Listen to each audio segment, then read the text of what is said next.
Hello guys, welcome back to our channel. ముందుగా video start చేసే ముందు ఈరోజు ఎంఎస్ ధోని గారి బర్త్డే. సో బర్త్డే విషెస్ అయితే చెప్పేసుకుందాం. ముందు many many many many happy returns of the day MS Dhoni గారు. మీరు ఇండియన్ క్రికెట్కి చేసింది అసలు చాలా స్పెషల్ అనే చెప్పాలి. ముఖ్యంగా మన ఇండియన్ టీంకి, మన కంట్రీకి.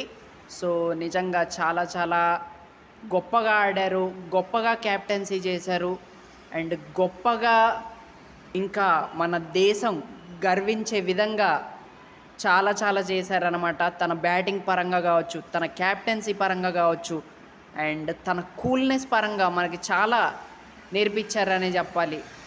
అండ్ మనకి వరల్డ్ కప్లు వచ్చినాయి తన క్యాప్టెన్సీలోనే, champions trophies, T20 world cup, and చాలా అంటే చాలా వచ్చాయన్నమాట. చాలా అచీవ్ చేశారు. అయినా కూడా ఆయన తగ్గే ఉంటారన్నమాట. అండ్ విజయం వచ్చినప్పుడు పొంగిపోరు, ఓటమి వచ్చినప్పుడు బాధపడరు, రెండింటిని సమానంగా తీసుకుంటారు. సో అందుకే he's the greatest captain of all time అనే చెప్పాలి. నిజంగా మనకి చాలా చాలా నేర్పిస్తారన్నమాట. అండ్ తన కూల్నెస్ పరంగా కావచ్చు, తన బ్యాటింగ్, ఇంకా కీపింగ్, క్యాప్టెన్సీ, లీడర్షిప్, ప్రతిదీ మనకి చూపించారు.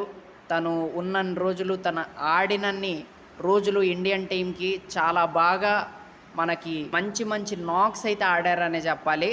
అండ్ దాంతోపాటు తనకి ఇప్పుడు 42 ఏళ్ళు వచ్చినా కూడా 20 ఏళ్ల కుర్రాడిలాగా అదే ఫిట్నెస్, అదే బ్యాటింగ్ అయితే తన ఫ్యాన్స్ కోసం ఆడుతున్నారని చెప్పాలి. అండ్ ఇండియన్ క్రికెట్ ఫ్యాన్స్ తన బ్యాటింగ్ని చూడాలని కోరుకుంటున్నారు. తను అలా ఫీల్డ్లో ఉండాలని చాలామంది కోరుకుంటున్నారు. సో తన ఫ్యాన్స్ కోసం తను అంత పెద్ద ఏజ్లో కూడా ఆడుతున్నారంటే నిజంగా హ్యాట్స్ ఆఫ్ చెప్పాల్సిందే.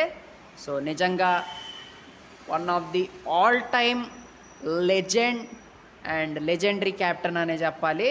So once again happy birthday MS Dhoni గారు.